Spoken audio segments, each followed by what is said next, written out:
Trevor Story's on first base, so we got a man on the bases for Roman. Look at this. Look at the standing ovation, everybody. The cameras, please take this.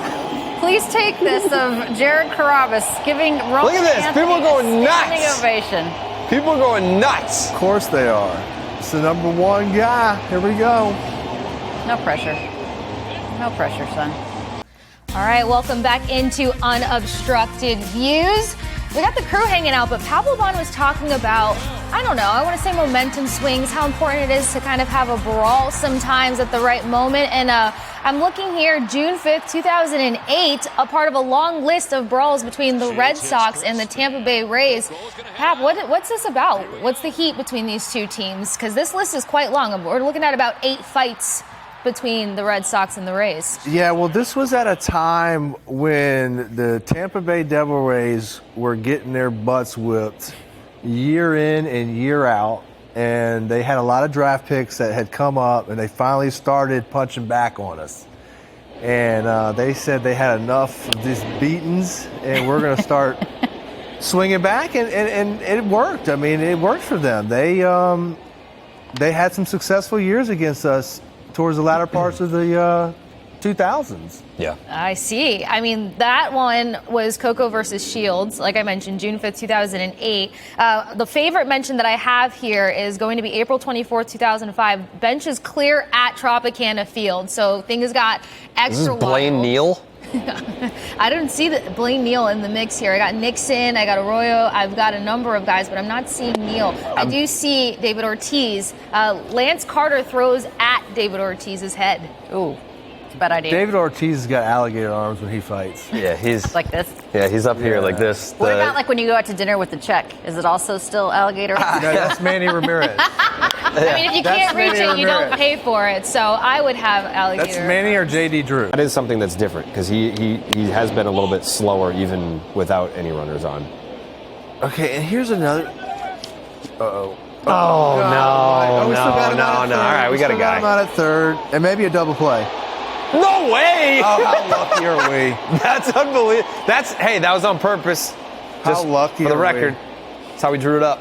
Patrice, let me ask you a question. So Roman Anthony obviously got the call up today. I don't know how closely you follow the Red Sox, not that I expect you to, but obviously the number one prospect in baseball gets the call up today. He's 0 for 2 so far at the plate, but there's a lot of fanfare around this team because he comes with a lot of excitement. Can you remember what that was like for you coming up, getting to the NHL, being able to make your debut there, and come with all of that expectation that this young man's probably going through right now? Yeah, no, that's a great question. It's definitely a great feeling, as we all know, I know it's cliche, but it is a dream come true, right? Where you're working so hard your whole life to get to that point and doing all the sacrifices and doing all the right things to eventually, hopefully, getting that shot and that call. And I'm sure for him, it's a pretty special moment to be at Fenway with all the history behind it. And I know for myself, it was an incredible moment that I was able to share with my family. My parents made the drive all the way up to or down to Boston.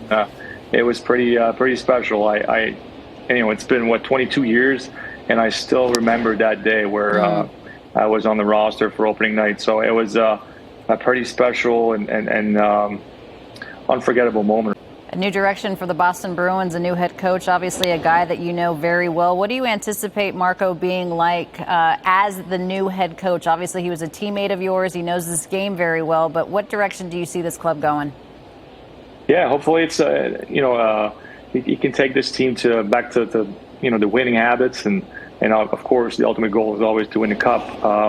But that being said, Marco to me is he's got the perfect making for to being a great coach. He's got the demeanor, he's got the attitude, he's got the positive energy, he's got the aura around him. People want to be associated with him, and I remember him as an amazing teammate.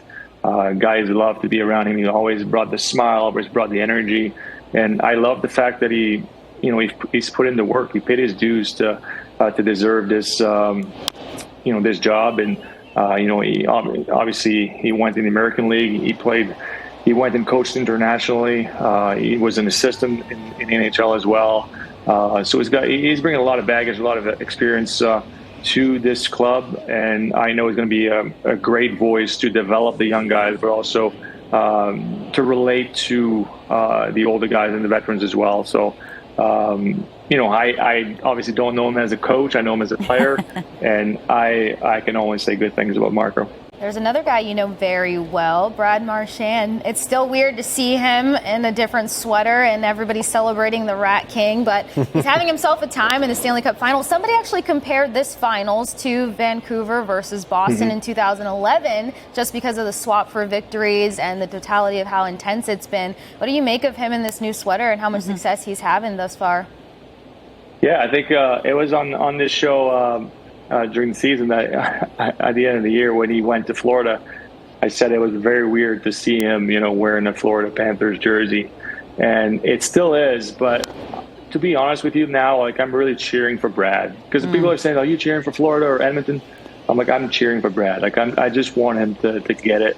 He deserves it. I've been impressed with the way he's been playing throughout these playoffs. He's been an amazing addition. Obviously, he's one of the reasons why they're in the finals. But with his play and the way that he's been carrying the team and playing on that third line, and really being so efficient on the PK as well, and scoring some huge goals for the Panthers. So it's been an adjustment for me and my family to cheer for that team, but it's for good reasons. And I wish him and the Panthers obviously all the best, because I want him to get it. Now, but you're Canadian. I mean, it's been a bit since the Canadian team has won the Cup. Are you sure about this? As I said, Brad's my boy. I have to go with him. So, and there's also Trent Frederick is on the other side, where he's a good friend as well. Played for the Bruins for a little bit. So it's not an easy again. It's for Brad that I'm doing this. So. All right, Romy. He's actually been really good, so I feel great right now. I don't love my guy Marcelo. Romy is a solid bench player. It's what he is. He's a solid bench player that you can go to in these types of situations. Get down. Just like that. Let's go, Romy! Just like that. Let's go, Romy! Okay. Atta babe. Atta babe. That emotional support pillow has come through. Yep. Good job. We love that. To quote Will Fleming, Romy, that's my homie. That's a tie game right there. We love Romy. Ninth double of the By the way, season for Romy. hey, which camera am I on? Hey, all the Fire Alex Cora people, how do you like that? Little pinch hit, 2-run double to tie the game. You're welcome. Beat it. Chopped it Beat out. it. Beat it. That's Beat what it. you call the Beat it. Baltimore chop. Let's go! The big three. Getting it done in the bottom of the ninth. There's his base hit. Go ahead, Cash. Review it. Romy. Get down the line. Let's go! There we go. Go three. Go three. There we go. He's in standing. All right. Here comes your boy. Here comes my boy.